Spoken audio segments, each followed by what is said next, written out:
ಕೇಳಿ ಪ್ರೇಮಿಗಳೇ, ಒಬ್ಬಳು ಸುಂದರಿ ಇದ್ದಳು, ಪ್ರೀತಿ ಕೊಂದ ಕಲೆಗಾತಿ, ಈ ಕತೆಗೆ ಅವಳೆ ಸ್ಫೂರ್ತಿ. ಸರಿ, ಯಾರ ಬಗ್ಗೆ ಹೇಳ್ತಾ ಇದ್ದೀನಿ ಅಂತ ಕೇಳ್ತೀರಾ? ಖಂಡಿತ ಕೇರಳ ಹಂದಿ ಅಂತೂ ಅಲ್ಲ, ಇದು ಕೆಂಪು ಸೀರೆಯುಟ್ಟ ಕೆಂಪು ಸುಂದರಿ ಅಂತ ಅನ್ಕೊಳ್ಳಿ. ಸುಮ್ಮನೆ ಒಂದು ಕಲ್ಪನೆಗೋಸ್ಕರ ಕೆಂಪು ಸೀರೆ ಅಂತ ಹೇಳ್ತೀನಿ. ನಿಮ್ಮ ಇಷ್ಟದ ಬಣ್ಣದ ಸೀರೆಯನ್ನು ನೀವು ಕಲ್ಪನೆ ಮಾಡ್ಕೊಳ್ಬಹುದು. ನನಗೆ ಈ ಕೆಂಪು ಸೀರೆ ಉಟ್ಟ ಕೆಂಪು ಸುಂದರಿ ತರ ನನಗೆ ಒಂದು ಕಲ್ಪನೆ. ನೀವು ಯಾವುದೇ ಕಲ್ಪನೆಯನ್ನ ನೀವು ಮಾಡ್ಕೊಳ್ಬಹುದು. ಈಗ ಈ ಕೆಂಪು ಸೀರೆ ಉಟ್ಟ ಈ ಕನ್ಯೆ ಒಂದು ಟೈಮಲ್ಲಿ ಕನ್ಯೆ, ಈಗ ಅಜ್ಜಿ ಆಗಿದ್ದಾಳೆ. That's okay. ವಯಸ್ಸು ಯಾರಿಗೂ ನಿಲ್ಲಲ್ಲ, ವಯಸ್ಸು ಎಲ್ಲರಿಗೂ ಆಗ್ತಾ ಇರುತ್ತೆ. ಸರಿ, ಈ ಹೆಂಗಸು, ಇವತ್ತಿನ ಈ ಹೆಂಗಸು ಈ ಕಥೆಯ ಒಂದು ಮೇನ್ ರೋಲ್. ಈ ಸೀರಿಯಲ್ ಅನ್ಕೊಂಬಿಡಿ, ಒಂದು ಕಾಲ್ಪನಿಕ ಧಾರಾವಾಹಿ. ಈ ಧಾರಾವಾಹಿಯಲ್ಲಿ ಓಪನಿಂಗ್ ಸೀನಲ್ಲಿ ನಮ್ಮ ಈ ಕೆಂಪು ಸೀರೆಯುಟ್ಟ ಆಂಟಿ ಒಂದು ಕಾಡಲ್ಲಿ, ಯಾವುದೋ ಒಂದು ಬಾಳೆ ತೋಟದಲ್ಲಿ ಕೆಂಪು ಸೀರೆ ಉಟ್ಟ ಆಂಟಿ ನಿಂತ್ಕೊಂಡಿರ್ತಾಳೆ. ಆಂಟಿ ಪಕ್ಕದಲ್ಲಿ ಒಬ್ಬ ಅನ್ಯ ಜಾತಿಯ ಯುವಕ ನಿಂತ್ಕೊಂಡಿರ್ತಾನೆ.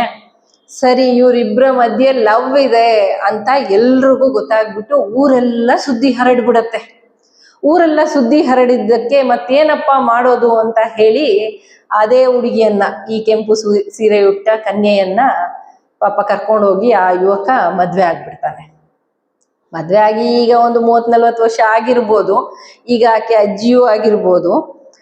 ಆಕೆ ಏನ್ ಮಾಡ್ತಾಳೆ ಅಂದ್ರೆ, ಪಾಪ ಅವನು ಗೊತ್ತಿರಲ್ಲ, ಅವನು ಅನ್ಕೊಂಡಿರ್ತಾನೆ ಇವಳು ನನ್ ಜೊತೆ ಮಾತ್ರ ಈ ತರ ಸಿಕ್ಕಿ ಬಿದ್ದಿರೋದು ಅಂತ. ಆದ್ರೆ ಬೆಂಗಳೂರಲ್ಲೂ ಕೆಂಪು ಸೀರೆ ಉಟ್ಟ ಆಂಟಿ ಸಿಕ್ಕಿ ಬಿದ್ದಿದ್ದಾಳೆ ಲಾಡ್ಜಲ್ಲಿ, ಜೊತೆಗೆ ಬೇರೆ ಬೇರೆ ಊರುಗಳಲ್ಲಿ ಸಿಕ್ಕಿ ಬಿದ್ದಿದ್ದಾಳೆ. ಆದ್ರೆ ಮದ್ವೆ ಆದ ಬಕ್ರ ಮಾತ್ರ ಪಾಪ ಇವನು ಒಂದು ಯಾವುದೋ ಒಂದು ಸಲೂನೋ ಏನೋ ಒಂದು ಇಟ್ಕೊಂಡು ಕೆಲಸ ಮಾಡ್ಕೊತಾ ಇರ್ತಾನೆ. ಆಮೇಲೆ ಏನೋ ಒಂದು ಬಿಸ್ನೆಸ್ ಮಾಡ್ಕೊತಾ ಇರ್ತಾನೆ. ನೀವು ಸಲೂನ್ ಅನ್ಕೋಬಹುದು, ಹೋಟ್ಲ್ ಅಂತ ಕೂಡ ಕಲ್ಪನೆ ಮಾಡ್ಕೋಬಹುದು. ಯಾಕಂದ್ರೆ ಇದು ಧಾರಾವಾಹಿ ನೋಡಿ, ಅದಕ್ಕೆ ಹೋಟೆಲ್ ಅಲ್ಲಿ ಕೆಲಸ ಮಾಡ್ತಾ ಇದ್ದಾನೆ ಅಂತ ಅನ್ಕೊಳ್ಳಿ. ಇಲ್ಲಾಂದ್ರೆ ಎಲ್ಲೋ ರೋಡ್ ಸೈಡ್ ತರಕಾರಿ ಮಾರ್ತಾ ಇದ್ದ ಅನ್ಕೊಳ್ಳಿ. ನಿಮ್ಮ ಕಲ್ಪನೆಗೆ ಬಿಟ್ಟಿದ್ದು. ಸೀರೆ ಕೂಡ ಅಷ್ಟೇ, ಅವಳು ಕೆಂಪು ಸೀರೆನೂ ಇರ್ಬೋದು, ಹಸಿರು ಸೀರೆನೂ ಇರ್ಬೋದು, ನೀಲಿ ಸೀರೆ ಕೂಡ ಇರ್ಬೋದು, ಬಿಳಿ ಸೀರೆ ಕೂಡ ಇರ್ಬೋದು. ಇದು ಕಲ್ಪನೆ, ಕೇವಲ ಕಾಲ್ಪನಿಕ. ನೀವು ಯಾರ್ಯಾರಿಗೋ ಮಾಡ್ಕೋಬೇಡಿ, ಇದು ಕಾಲ್ಪನಿಕ ಕತೆ. ಯಾಕಂದ್ರೆ ನನಗೆ ಕತೆ ಹೇಳುವ ಒಂದಷ್ಟು ಹವ್ಯಾಸಗಳಿವೆ ಅದಕ್ಕೆ. ಸರಿ, ಈ ಅಭ್ಯಾಸದಲ್ಲಿ ಮುಂದುವರಿದ ಭಾಗ ಏನಪ್ಪಾ ಅಂತ ಹೇಳಿದ್ರೆ, ಇದೇ ಆಂಟಿ ಇದ್ದಾಳಲ್ಲ, ಒಂದು ಲೋಕ ಕಲ್ಯಾಣದ ಕೆಲಸ ಮಾಡಿದಾಳೆ ಗೊತ್ತಿಲ್ಲದಂಗೆ. ಅದೇನಪ್ಪಾ ಅಂದ್ರೆ, ಅದೇ ಊರಲ್ಲಿ ಒಬ್ಬ ಶ್ರೀಮಂತ ವ್ಯಕ್ತಿ ಇರ್ತಾನೆ. ಎಲ್ಲಿಂದಲೋ ಹಣ ಬಂದು ಬೀಳ್ತಾ ಇರತ್ತೆ ಅವರ ಮನೆಗೆ. ಯಾರದೋ ಒಂದು ಒಳ್ಳೆಯ ಮುಖವಾಡವನ್ನ ತೋರಿಸಿ ಇವರು ಹಣ ಗಳಿಸ್ತಾ ಇರ್ತಾರೆ. ಆ ಶ್ರೀಮಂತನ ಮನೆಯಲ್ಲಿರುವಂತಹ ಒಬ್ಬ ವ್ಯಕ್ತಿ ಇವಳನ್ನ ನೋಡಿ, ಆಹಾ ಎಂತ ಚಂದುಳ್ಳಿ ಚೆಲುವೆ ಸುಂದರಿ ಅಂತ ಹೇಳಿ ಹಿಂಗೊಂದು ಕಾಳಾಕ್ತಾನೆ. ಇವಳು ಕಾಳಾಕಿದ ತಕ್ಷಣ ಹೋಗಿ ಬೀಳ್ತಾಳೆ. ಬಿದ್ದ ಮೇಲೆ ಅವನಿಗೂ ಇವಳಿಗೂ ಅಜಗಜಾಂತರ ಏಜಿನ ವ್ಯತ್ಯಾಸ ಇರುತ್ತೆ. ಇವಳು 20, ಅವನು 60. ಧಾರಾವಾಹಿಯ ಕತೆ ಹೇಗಿದೆ, ಓಪನಿಂಗ್ ಕತೆ ಅರ್ಥ ಆಗ್ತಾ ಇದೆ ಅಲ್ಲ ನಿಮಗೆ? ಆಮೇಲೆ ಸರಿ, 20-60 ಮೊದಲು ಕುಚ್ಚು ಆಗೋಗುತ್ತೆ. ಸರಿ, ನೋಡಿದ್ರೆ ಲಾಸ್ಟಿಗೆ ಏನಪ್ಪಾ ಅಂದ್ರೆ ಅವನಿಗೆ HIV ಪಾಸಿಟಿವ್ ಇರುತ್ತೆ ಕಣ್ರಿ. ಯಾಕಂದ್ರೆ ಅವನು ದೊಡ್ಡ ಕಾಮ ಪಿಚಾಚಿ ಆಗಿರ್ತಾನೆ. ಆ ಊರಲ್ಲಿ ಯಾವುದೇ ಹೆಣ್ಮಕ್ಳು ಹೋದ್ರೂ ಅವನು ಬಿಟ್ಟಿರಲ್ಲ. ಅವನಿಗೆ ಒಬ್ಬ ಮಗ ಕೂಡ ಇರ್ತಾನೆ. ಅವನು ಕೂಡ ಅಷ್ಟೇ ದೊಡ್ಡ ಡ್ರಗ್ ಅಡಿಕ್ಟು, ಡ್ರಂಕರು, ಗಾಂಜಾ ಎಲ್ಲ ಇರುತ್ತೆ. ಈ ಎಲ್ಲ ಅಭ್ಯಾಸಗಳನ್ನ ಇಟ್ಕೊಂಡು ಆ ಊರಲ್ಲಿ ಯಾರೇ ಬಡ ಹೆಣ್ಮಕ್ಳು, ಯಾವುದೋ ಹೆಣ್ಮಕ್ಳು ಇವನು ಯಾವಾಗಲೂ ಒಂದು ಈ ನಶೆಯಲ್ಲಿರುವಾಗ ಕಣ್ಣಿಗೆ ಬಿದ್ದರೆ ಅವ್ರನ್ನ ತಕ್ಕೊಂಡೋಗಿ ರೇಪ್ ಮಾಡಿ, ಕೊಲೆ ಮಾಡಿ, ತಿಂದು ಮುಗಿಸ್ಬಿಡ್ತಾ ಇದ್ದ. ಸರಿ, ಈ ಸ್ಟೋರಿಯಲ್ಲಿ ಮುಂದೇನಾಯಿತು ಅಂತ ನೀವು ಕೇಳಿದ್ರೆ, ಆದ್ರೆ ಈ ಕೆಂಪು ಸೀರೆ ಉಟ್ಟ ಸುಂದರಿ ಒಂಥರ ಒಳ್ಳೆಯವಳು ಅಂತ ಯಾಕೆ ಹೇಳಿದ್ರಿ ಅಂದ್ರೆ, ನೋಡಿ, ಈ HIV ಪಾಸಿಟಿವ್ ಇರುವಂತಹ ಅಂಕಲ್ ಯಾರಿದ್ದಾರೆ, 60 ವರ್ಷ ಮೇಲ್ಪಟ್ಟ ಅಂಕಲ್ಲು, ಈ 20 ವರ್ಷದ ಕೆಂಪು ಸೀರೆಯುಟ್ಟ ಸುಂದರಿ ಊರಲ್ಲಿ ಎಷ್ಟೋ ಗಂಡಸರ ಜೊತೆಗೆ ಹೋಗಿರ್ಬೋದು. ಆದ್ರೆ ಈಕೆಯನ್ನ ಆ ಊರಲ್ಲಿ ಬೊಗ್ಗಿ ಅಂತ ಕರೀತಾರೆ. ಬೊಗ್ಗಿ ಅಂದ್ರೆ ಏನು ಗೊತ್ತಾ? ಅವಳ ಹತ್ರ ಇವತ್ತು ಹಣ ಇರ್ಬೋದು, ಆಸ್ತಿ ಇರ್ಬೋದು, ಅಂತಸ್ತು ಇರ್ಬೋದು, ಚಂದಕ್ಕೆ ಬೆಳ್ಳಕ್ಕೆ ಇರ್ಬೋದು ಅವಳು. ಆದ್ರೆ ಊರಿನ ಜನ ಬೊಗ್ಗಿ ಅಂತ ಕರೀತಾರೆ.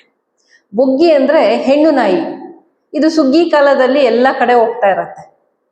ಅದು ಸುಗ್ಗಿ ಕಾಲ ಅಂದ್ರೆ ಗೊತ್ತಿರ್ಬೋದು ನಿಮಗೆ, ಸೋನಾ ಟೈಮಲ್ಲಿ ಅಂತ ಹೇಳ್ತಾರೆ. ಹಾಗೆ ಈ ಬೊಗ್ಗಿಗೆ ಮಾತ್ರ ವರ್ಷ ಇಡೀ ಸುಗ್ಗಿನೇ, ಇಡೀ ವರ್ಷ ಸುಗ್ಗಿ, ಸದಾ ಸುಗ್ಗಿ ಇವಳಿಗೆ. ಯಾಕಂದ್ರೆ ಸದಾ ಬಾಯ್ ಫ್ರೆಂಡ್ಸ್ ಬೇಕು. ಆಸ್ತಿ ಹಣ ಇದ್ದವ್ರಂದ್ರೆ ಇನ್ನೂ ಖುಷಿ. ಈಗ ಊರಿನ ಅತಿ ದೊಡ್ಡ ಶ್ರೀಮಂತ ಸಿಕ್ಬಿಟ್ಟ, ಈ HIV ಪಾಸಿಟಿವ್ನ ಅಂಕಲ್. ಈ ಕಡೆ ಕೆಂಪು ಸೀರೆ ಸುಂದರಿ, ಈ ಕಡೆ ಅಂಕಲ್, ಇಬ್ರಿಗೂ ಕುಚುಕು ಆಗಿದೆ.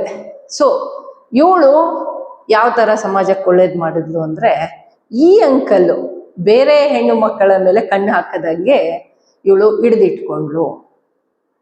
ಸೊ ಸರಿ ಸುಮಾರು ಒಂದು 10-12 ವರ್ಷದಿಂದ ಇವಳೊಬ್ಳೆ ಈ ಕಾಮುಕ ಅಂಕಲನ್ನ ತಡೆದು ಬಿಟ್ಟಿದ್ದಾಳೆ ಅನ್ನೋದು, ಒಂಥರ ಇಂಡೈರೆಕ್ಟ್ ಆಗಿ ಸಮಾಜಕ್ಕೆ ಒಳ್ಳೇದು ಮಾಡಿದ್ದಾಳೆ ಅನ್ನೋದು ನನಗೆ ಅನ್ನಿಸಿದ ವಿಚಾರ. ಈ ಸ್ಟೋರಿಯಲ್ಲಿ, ಈ ಕಹಾನಿ ಇದೆಯಲ್ಲ, ಈ ಧಾರಾವಾಹಿಯಲ್ಲಿ ನನಗನ್ನಿಸಿದ ವಿಚಾರ.